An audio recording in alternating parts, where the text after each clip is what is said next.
according to the ABC, the no vote in the referendum on the weekend was not mainstream Australia cautiously declining a risky constitutional change, but white people arrogantly rejecting a generous offer of friendship from their Aboriginal brothers and sisters.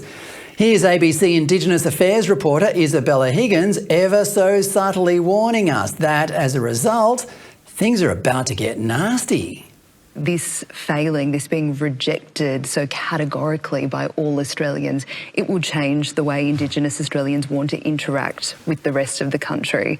It will change whether kindness is the best approach. I think often in the community it is well understood that black anger is not tolerated, and so we see leaders pull in their rage, pull in their sadness, and constantly use language of generosity, use graciousness to try and appeal to the Australian people.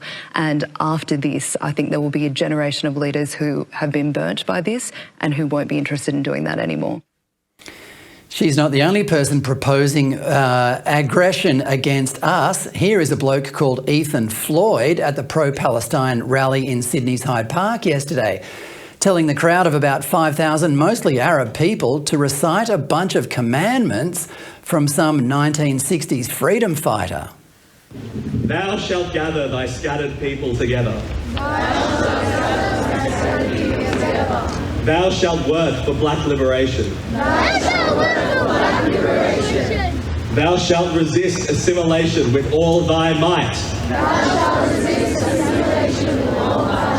Thou shalt not become a black liberal in a white society. Thou shalt not uphold the white lies in a black society.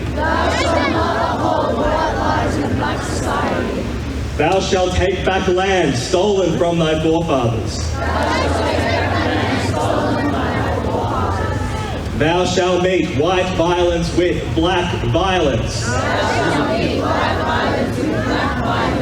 Thou shalt remove themselves from a sick white society. Thou shalt find peace and happiness in a stable black society. Thou shalt think black and act black. Thou shalt be black all the rest of thy days. Free, free Palestine! Free, free Palestine! Free, free Palestine! Free, free Palestine! Well, Ethan obviously left out the commandment that said thou shalt only drink soy lattes and chop the penises off boys who think they're girls, which, given the demographic yesterday, was a shrewd move. This is the culmination of decades of postmodern self-loathing in our education system, in which everything Western is seen as evil and everything else is exotic, meaningful, and can't destroy our culture quickly enough. I attended that Palestinian rally in Hyde Park in Sydney yesterday and waited in vain for just one of the speakers to mention the true cause of the misery inside Gaza. That cause is, of course, Hamas, which governs Gaza with an iron fist. Hamas digs up water pipes and turns them into missiles to kill Israelis, rendering what is left of the water supply mostly undrinkable. It receives hundreds of millions of dollars in aid from the West and billions from Iran and Qatar, yet spends it all on ammunition and tunnels for military personnel. But the useless idiots at yesterday's rally blamed the great Satans of the United States and Australia because, it just makes so much sense to blame the free, prosperous countries that take in Muslim refugees as a gesture of goodwill. The sooner we stop this, the better. But it's not going to happen under Labor, and it probably won't happen under the Coalition either. The speakers at the rally constantly spoke of the West being a coloniser, which was funny because there was some blatant colonising going on right in front of them yesterday. A couple of hundred men formed lines on the lawn to pray, with St Mary's Cathedral immediately behind them and the Shrine of Remembrance not far away at the other end of Hyde Park.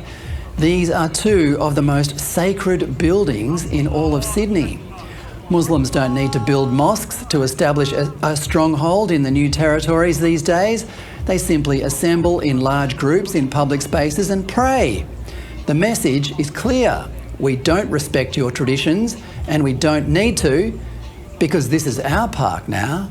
And yesterday, Hyde Park was theirs. Here is a freelance reporter who goes by the name of Chris Coveries, who discovered very quickly that Western rules of free speech did not apply in Hyde Park yesterday. I live stream on a channel called Chris Coveries, and I ask people questions. And today, I thought I'd be able to ask a pretty broad-based question, which is, can you condemn gassing the Jews, which we said at last week's protest?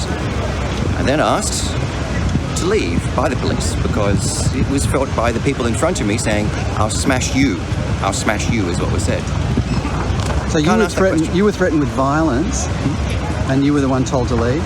It's just how things are at these kind of protests. It's just how it goes. And I thought it was a question I could ask because it's so broad-based. You know, do you support Fatah? What do you think about this very detailed. Can you condemn gassing the Jews, as what was said last week? And I can't ask it. Did you feel intimidated? Yes. But I've been to these things before, and there are so many police here that it wasn't too bad. But, you know, I've got to reframe what you can and cannot ask. I think it's more about the speech than the physical intimidation that what leads to it. As Idi Amin said, he can guarantee freedom of speech. He cannot guarantee freedom after speech. He's right. The constant chant at yesterday's rally was "Free, free Palestine," to which I wanted to chant back, "From Hamas," which would have been a perfectly reasonable proposition, but not in that kind of crowd. The ABC doesn't need to warn us that hatred of Western civilization is about to rise up inside Western civilizations. It already has. As American commentator Chris Rufo said on the weekend, quote, "Americans need to understand that the massacre in Gaza is not only a foreign outrage. The same ethno-radicals who cheer Hamas's destruction of civilization abroad also want to commit civilizational suicide here at home." Sadly, by letting that rally proceed in Sydney as the way it did on the weekend, Australia took one step closer to its own suicide.